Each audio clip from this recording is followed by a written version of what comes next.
and forward.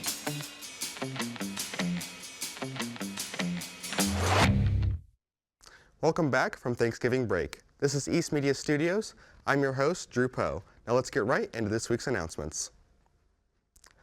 The East Choir's holiday concert is this Friday, December 6th at 7 p.m. in the East Auditorium. All East students and staff can get in free with their school ID badge. Adults are $7 per person and kids 2 years or older are $5.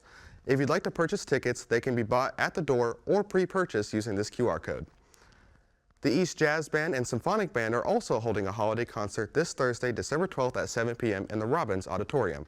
Tickets are the same price and can be purchased at the door or beforehand using this QR code.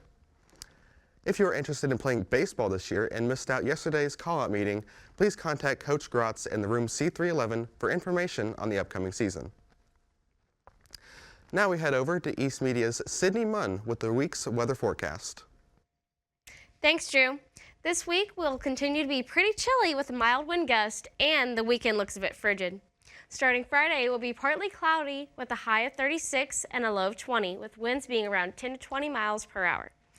Saturday we'll have a high of 40 and a low of 26, and then on Sunday we might see some showers appear throughout the day, and it will be a little bit warmer than Saturday with a high of 55 and a low of 38. Stay warm out there, O's. That's all for weather. Drew, back to you. Formal is finally on its way. The theme is A Night in New York City. It'll take place on January 4th at Southside Elementary from 8 to 11 p.m. Tickets are $15 from now until the 20th. You must have your school ID to purchase the tickets, and you must have it to enter. Eden Knight has produced a senior project page to promote volunteer and event-style senior projects. If you are interested in finding out more information or getting your project promoted, you can follow the link to her website through the Student Life newsletter or go to the Columbus Senior Project's Instagram page. The Festival of Lights is returning this Saturday, December 7th to downtown Columbus. The parade starts at 6 and the Q-Mix musical fireworks starts at 7. Check out the Columbus Community Calendar for more information. Now we head over to East Media's Advika Dunya with the most recent news in sports.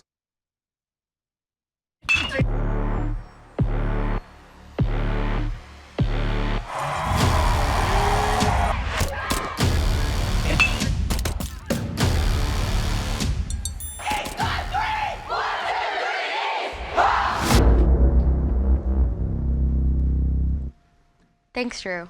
Tomorrow, the girls and boys swimming and diving teams will be competing against Shelbyville at 6 p.m. at home. At 6:30 p.m., girls varsity and JV wrestling will be competing against Seymour at home. On Friday, both boys JV and varsity basketball have a game here at home against Trinity Lutheran High School. JV starts at 6 p.m. and varsity starts at 7:30. Varsity wrestling competes at Jeffersonville High School, girls wrestling at Jennings County High School, and JV wrestling here at home, all on Saturday at 9 a.m. Finally, boys JV and varsity basketball have a game on Saturday at Southwestern High School. JV is at 6 p.m. and varsity is at 7:30.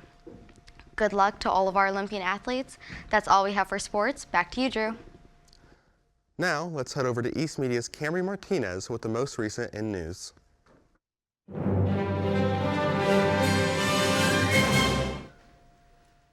Thanks, Drew. In national news, Putin has launched a series of airstrikes in Syria as Syrian rebel forces are continuing to fight and make advancements against the Syrian government.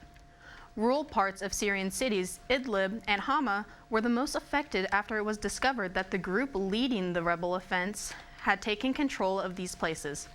Syrian President Bashar al-Assad has vowed that he will protect his country against the rebels during this civil war. These ballistic airstrikes have killed more than 370 people, including 20 civilians, since the offense began on Wednesday. These advancements from both sides remark the most significant fighting in Syria in years. The famous Notre Dame Cathedral in Paris, which was ravaged by a fire in 2019, reopened yesterday. The restoration of the 740-year-old cathedral took more than 5 years and cost nearly 850 million euros. That's nearly 900 million US dollars.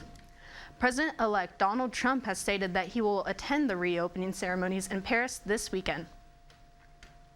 In state news, a deadly house fire occurred in Wabash, just 80 miles north of Indianapolis. This fire was reported shortly after noon last Saturday. Police and the local fire department state the fire started on the first floor of the house where 2-year-old Deliaha Goforth was sleeping and then found deceased. A firefighter found an unconscious 6-month-old baby sleeping in a room nearby, not breathing. The baby was rushed to a nearby hospital, but soon airlifted to Riley Hospital, where the infant is now in stable condition. In local news, Duke Energy is offering financial assistance on bills to those in need. The company is dedicating $30,000 to their customers struggling to pay electricity bills. This operation is called Share the Light Fund and is based on income, family size, and availability of resources. Customers can receive up to a $300 credit annually on their account if they are eligible. If you believe you are eligible and need the financial assistance, contact our local community action agency or visit www.hsi-indiana.com. That's all for news this week. Back to you at the desk. That's all the announcements we have for today. From myself, Sydney, Advika, Cambry, and the rest of the Torch TV crew, thanks for watching. And remember to take care of yourself, others, and the place. And as always, try to be the best part of someone's day.